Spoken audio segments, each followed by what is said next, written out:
যে ইনশাআল্লাহ আগামী ঈদুল ফিতরের পূর্বেই 10ই মার্চ যে নির্ধারিত তারিখ মাননীয় প্রধানমন্ত্রী জনাব তারেক রহমান ইনশাআল্লাহ এটার শুভ উদ্বোধন করবেন। সেই লক্ষ্যে আমাদের সকল কার্যক্রম চলমান, সকল পর্যায়ের কর্মকর্তা এবং কর্মচারীগণ বিভিন্ন মন্ত্রণালয় এবং সংস্থার তারা তাদের দায়িত্ব পালন করছে। কিন্তু আমরা অত্যন্ত দুঃখের সঙ্গে কিছু কিছু ইনফরমেশন পাচ্ছি যেটি আমাদেরকে কষ্ট বা বেদনা দেয়। বাংলাদেশ জাতীয়তাবাদী দল তার দীর্ঘদিনের যে জনগণের সত্যিকার অর্থে বিশেষ করে নারীদের ক্ষমতায়ন এবং নারীদেরকে আর্থিকভাবে স্বাবলম্বী করে তোলা তথা একটা পরিবারকে আর্থিকভাবে স্বাবলম্বী করে তোলার মাধ্যমে আগামী প্রজন্মকে সুন্দর এবং আগামীর বাংলাদেশ গড়ার জন্য তৈরি করার জন্য যে উদ্যোগ যেটি ফ্যামিলি কার্ডের মাধ্যমে নিয়েছে সেটি নিয়ে কতিপয় যে দুষ্কৃতিকারী অথবা মনে করেন কিছু সংখ্যক কোনো একটা মহল থেকে এই ফ্যামিলি কার্ডকে বিতর্কিত করার চেষ্টা করা হচ্ছে। কেউ কেউ গ্রামে যে নিরীহ মাদের কাছে টাকা চাচ্ছে যে ফ্যামিলি কার্ডের জন্য টাকা লাগবে, এবং কোনো কোনো জায়গায় হয়তো সেই প্রোগ্রাম নাই, সেখানেও যে টাকা চাওয়া হচ্ছে। আমরা প্রথম দিন থেকে আজ পর্যন্ত আমরা সব সময় আপনাদেরকে বলেছি ফ্যামিলি কার্ডটি হবে সবার জন্য উন্মুক্ত এবং এটি বিনা পয়সায় সরকার প্রত্যেকটা মাকে এটা প্রত্যেকটা পরিবারের যে মা প্রধান ওনাকে এটি দেওয়া হবে এবং এটা ধর্ম, বর্ণ, গোত্র, রাজনৈতিক বিশ্বাস নির্বিশেষে সবাইকে দেওয়া হবে। এখানে কোনো পার্সুয়েশন অর্থাৎ কোনো ধরনের তদবিরের কোনো প্রয়োজন নাই, কোনো ধরনের প্রতিযোগিতার দরকার নাই, কেউ বাদ পড়া বা কেউ বেশি ঢুকে যাওয়ার কোনো সুযোগ নাই। কারণ এটা এমনভাবে করা হবে সবাই যাতে এটা পায়। এটা এমন হবে যে প্রথম দিকে হয়তো একটা ওয়ার্ড পাবে, তারপরে সপ্তাহে দেখা যাবে 2টা ওয়ার্ড পাচ্ছে, তারপরে সপ্তাহে দেখা যাবে 3টা, 4টা, 5টা এরকমভাবে এটা গ্র্যাজুয়ালি সারা বাংলাদেশের উপজেলা এবং উপজেলা থেকে সারা বাংলাদেশে ছড়িয়ে পড়বে। এবং আপনার এই প্রোগ্রামটা আমরা আগামী 4 বছরের মধ্যে ইনশাআল্লাহ এই প্রোগ্রামটা সারা বাংলাদেশে যে আমাদের যতগুলো পরিবার আছে প্রত্যেকটি পরিবারেরকে এই কার্ড দেওয়া হবে এবং এই ফ্যামিলি কার্ডের মাধ্যমে বাংলাদেশে সত্যিকার অর্থে একটা integrated system of information collection এখানে এস্টাবলিশ করা হবে। এবং এই কার্ড সকল কিছুর আপনার প্রথম আমরা ফিজিক্যালি এই ইনফরমেশনগুলো কালেক্ট করব, তারপর এটাকে সফটওয়্যারের মাধ্যমে এমন একটি অটোমেটেড সিস্টেমে চলে যাবে যাতে কোনো ধরনের ট্রান্সপারেন্সির কোনো অভাব থাকবে না এবং কোনো ধরনের ইনক্লুশন বা এক্সক্লুশনের কোনো সুযোগ নেই। অর্থাৎ ইরর বলতে যেটি সেটি ইররটাকে আমরা শূন্য পর্যায়ে নামিয়ে আনার চেষ্টা, এবং এটা সম্পূর্ণটা বিনা পয়সায় সরকারের একটা প্রধানতম নির্বাচনী অঙ্গীকার বাস্তবায়নের দিকে যখন এগিয়ে যাচ্ছে তখন এটা কেউ বাধাগ্রস্ত করার জন্য কোনো একটি মহল থেকে হয়তো বা এরকম কোনো ধরনের উদ্যোগ থেকে থাকতে পারে। আমরা সারা দেশবাসীর কাছে এবং আপনাদের মাধ্যমে সচেতন সকল মহলের কাছে আমরা উদাত্ত কণ্ঠে আহ্বান জানাতে চাই যে আমরা আপনাদের সহযোগিতা চাই এবং এই প্রোগ্রাম ফ্যামিলি কার্ড এটা বিনা পয়সায় জনগণের কাছে অর্থাৎ নির্ধারিত পরিবারের নির্ধারিত মায়ের কাছে সরাসরি বাংলাদেশ ব্যাংক থেকে তার যে মোবাইল নাম্বারে উনি যে ব্যাংক থেকে টাকা উত্তোলন করতে চায় অথবা যে নাম্বারে উনি ওনার টাকাটা ক্যাশ করতে চায় সেইভাবে উনি বিকাশে চায় অথবা অন্য কোনো মাধ্যমে টাকা চায় সেই অনুযায়ী টাকা ওনার কাছে পৌঁছে যাবে, কেউ পৌঁছে দেওয়ার কোনো প্রয়োজন নাই। এবং সরকারি কর্মকর্তা এবং কর্মচারীরা প্রতি মাসে এবং ফ্যামিলি কার্ড যারা সুবিধাভোগী তারা তাদের টাকা পেয়েছে কিনা, পাচ্ছে কিনা, সঠিক মতো পাচ্ছেন কিনা এটা তদারকি করা হবে। কাজেই এই ব্যাপারে কোনো ধরনের আমি জনগণকে উদাত্ত কণ্ঠে আহ্বান জানাতে চাই, আপনারা কারো দ্বারা প্রতারিত হওয়ার যে অপচেষ্টা শুরু হয়েছে দয়া করে এগুলোর মধ্যে ফাঁদে পা দিবেন না। বরঞ্চ যদি কেউ আপনাদের কাছে কোনো আর্থিক সুবিধা পেতে আপনাদের কাছে এরকম কোনো প্রস্তাব নিয়ে যায়, আমরা মনে করি যেটা আপনাদের নাগরিক দায়িত্ব যে আপনারা সংশ্লিষ্ট আইন শৃঙ্খলা রক্ষাকারী বাহিনী অথবা সরকারি কোনো কর্মকর্তা কর্মচারী অথবা সংবাদকর্মী কেউ যদি আপনারা খবর দেন তাহলেও এই সমস্ত সরকারের একটি সুন্দর প্রচেষ্টাকে যারা কলঙ্কিত করতে চায় সেই সমস্ত মানুষকে আমরা আপনাদের সবাইকে সাথে নিয়ে আমরা প্রতিরোধ করতে চাই এবং এটিকে একটি সর্বজন গ্রাহ্য এবং সবার কাছে গ্রহণযোগ্য সবচেয়ে ট্রান্সপারেন্ট ওয়ে অফ ডিস্ট্রিবিউশন এর জন্য যে আপনার ফ্যামিলি কার্ড সেটি আমরা ধরে রাখতে চাই। এ ব্যাপারে মাননীয় প্রধানমন্ত্রী দেশবাসীর কাছে আমার মাধ্যমে আমাকে আজকে উনি নির্দেশ দিয়েছেন যে আজকের মধ্যেই যাতে আমরা আপনাদের মাধ্যমে এই খবরটি সারা বাংলাদেশের সকল সরকারি ইউএনও এবং ডেপুটি কমিশনার সহ সকল পর্যায়ের কর্মকর্তা কর্মচারী এবং আইনশৃঙ্খলা রক্ষাকারী বাহিনী এবং সাধারণ মানুষ অর্থাৎ সচেতন সকল মানুষের কাছে নাগরিকের কাছে আমাদের আহ্বান, কোনো অবস্থাতেই ফ্যামিলি কার্ড নিয়ে কোনো ধরনের টাকা পয়সা নিয়ে কেলেঙ্কারি করার কোনো ধরনের সুযোগ যাতে আমরা কেউ কাউকে না দিই এবং এরকম যদি আমরা দেখতে পাই যাতে তাদেরকে আমরা আইনের আওতার জন্য আইন শৃঙ্খলা রক্ষাকারী বাহিনীর সহায়তা নিই। ধন্যবাদ সবাই।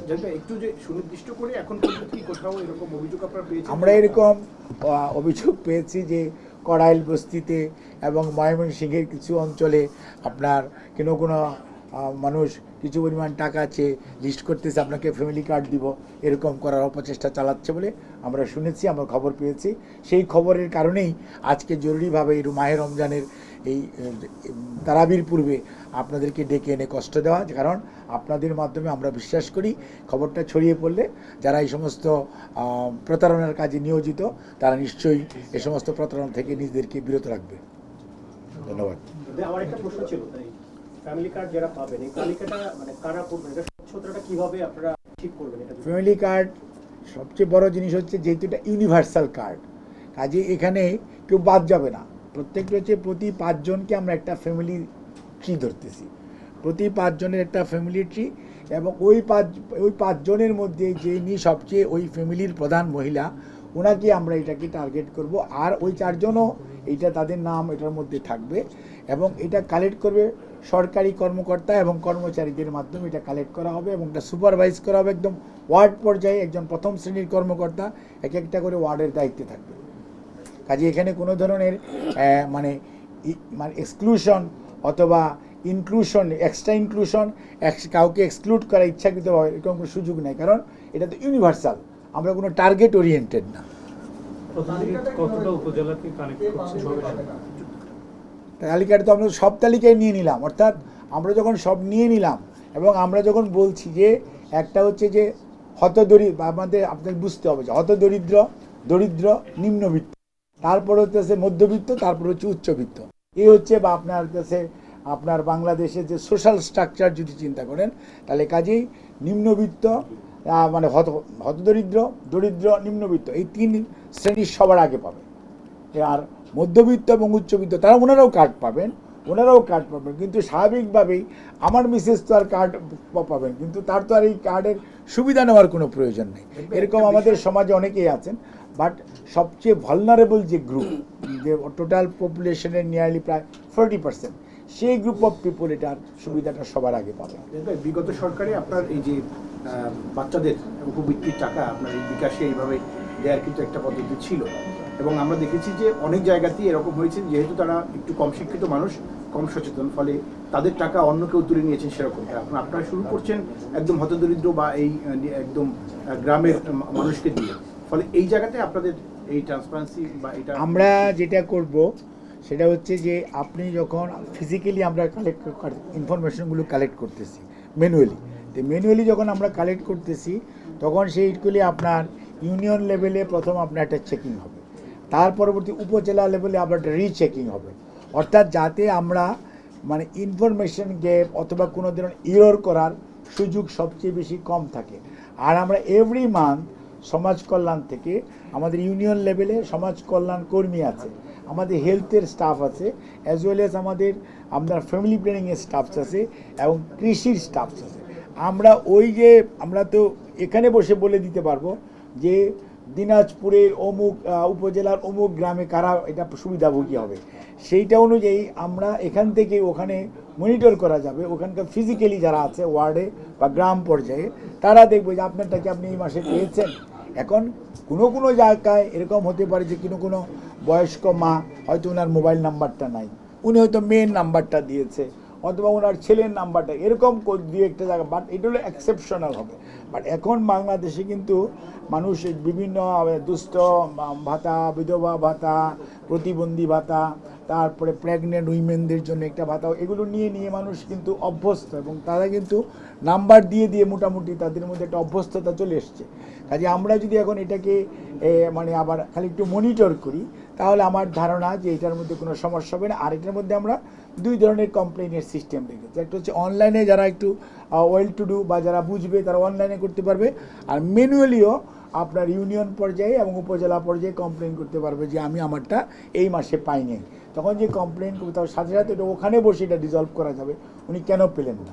আর আমাদের সিস্টেমটাও এমন, কেউ যদি টাকাটা ড্র না করে তাহলে সেটা অটোমেটিক্যালি সফটওয়্যারের মাধ্যমে বোঝা যাবে যে উনি টাকা ড্র করে নাই, এবং উনি টাকাটা কেন ড্র করলো না তখন ইন্টারসেপ্ট করা যাবে। এটা ফিনান্স মিনিস্ট্রি, ওটা ইন্টার মিনিস্ট্রিয়ালিটি, এবং এটা এই সফটওয়্যারটা ইজ ভেরি মাচ আর্টিকুলেটেড, এবং টাকাটা ডিসবার্স হবে বাংলাদেশ ব্যাংক থেকে সরাসরি আপনার G2P, মানে গভর্নমেন্ট দিবে, তার পার্সন বা পিপুলকে দিবে, দেখা যায় সেই হিসাবে এটা যাবে। এবং এটার মধ্যে ধরেন আমরা খুবই আশাবাদী যে আমাদের ইনফরমেশন কালেক্টিং সিস্টেমটা যদি লিক প্রুফ হয় তাহলে ডিস্ট্রিবিউশনটা আমাদের লিক প্রুফ হবে। আর যদি কালেক্টিং সিস্টেমটার মধ্যে আমাদের কোনো ফ্লস থাকে, ডিস্ট্রিবিউশনটার মধ্যে ফ্লস হবে। সেই জন্য ফ্লসটা কমানোর জন্যই আমরা ওয়ার্ড লেভেলে একজন করে প্রথম শ্রেণীর কর্মকর্তাকে আমরা এঙ্গেজ করেছি, যে ওখানে 4 জন কর্মচারী ইনফরমেশন কালেক্ট করবে, এবং সেই 4 জন কর্মচারী ঠিকমতো কালেক্ট করছে কিনা সেটা সুপারভাইজ করবে একজন প্রথম শ্রেণীর কর্মকর্তা। আবার এই কালেক্টেড ইনফরমেশনটা একবার ইউনিয়ন লেভেলে আবার সুপারভাইজড হবে যে এই ইউনিয়নের যেগুলি কালেকশন করেছে ঠিকমতো করেছে কিনা। আবার এই ইউনিয়নেরগুলি যখন উপজেলার আইসিটি এবং স্ট্যাটিস্টিক্যাল অফিসার যখন ডাটাগুলিগুলো ইনপুট দিবে সোশ্যাল ওয়েলফেয়ার অফিসার সহ, তখন এগুলো আবার চেক করবে যে তারা ঠিক মতো এন্ট্রি করেছে কিনা। যে ফর্মগুলো আছে আমাদের কাছে তো ফর্ম থাকবে, আর আমরা সাথে সাথে ট্যাপ সহ একদম গ্রাম টু গ্রাম, বাড়ি টু বাড়ি ওখানেও করবে। অনলাইনেও কিন্তু ইনফরমেশন দেওয়া যাবে। যদি কেউ মনে করেন যে সে অনলাইনে দিতে চায়, সে নিজেরটাতে বসে অনলাইনে দিতে পারে। একটা বিষয় আছে যেটা আপনাদের দলের মানে যারা গ্রামের যারা নিরক্ষর ব্যক্তি, তারা দেখা যাবে যে বিএনপির যারা এলাকার যারা গণ্যমান্য আছে তাদের কাছে যাবে, কোনো সুযোগ নাই এগুলোর, কারণ আমরা তাদের কোনো স্পেসই দিব না। ওখানে আমাদের কর্মকর্তারা যাবে, এই টিমের মেম্বাররা, তারা অন দি স্পট বসে থেকে করে নিয়ে আসবে। এখানে কারো কাছে যাওয়ার বা you are not getting time. আপনার বাড়িতে ঢুকবে, বাড়িতে ঢুকে বলে মা আপনার বাড়িতে কয়জন মানুষ? এই 5 জন মানুষ। 5 জন মানুষের বসে ওখানে বসে ফর্ম ফিল আপ করে নিয়ে আসবে। এখানে কারো ফিল আপ যদি করে দেয় আমার সরকারি কর্মচারী করে দিবে, নট দি পলিটিক্যাল লোক বাট এনি আদার পিপল।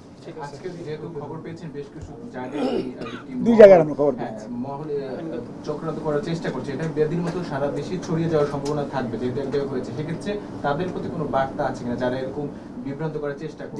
সেই বার্তাটা তো বললামই, সেই বার্তাটা হচ্ছে যারা এগুলো করতেছে এটা বেআইনি কাজ, এবং বেআইনি কাজ করলে যে শাস্তি সেটা তাকে ভোগ করতে হবে। মানুষকে যদি প্রতারণা করা হয়, প্রতারণার জন্য এই জন্য অলরেডি আমরা আমাদের মন্ত্রণালয়ের পক্ষ থেকে ক্যাবিনেট ডিভিশনের মাধ্যমে সকল জেলা প্রশাসক মহোদয় এবং ইউএনওদেরকে আমরা এরকম বার্তা অলরেডি দিয়ে দিয়েছি।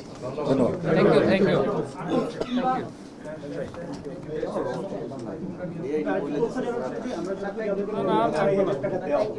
আরে না আপনাকে আমরা দুপুরে জানিয়েছি 2,500 এটা তো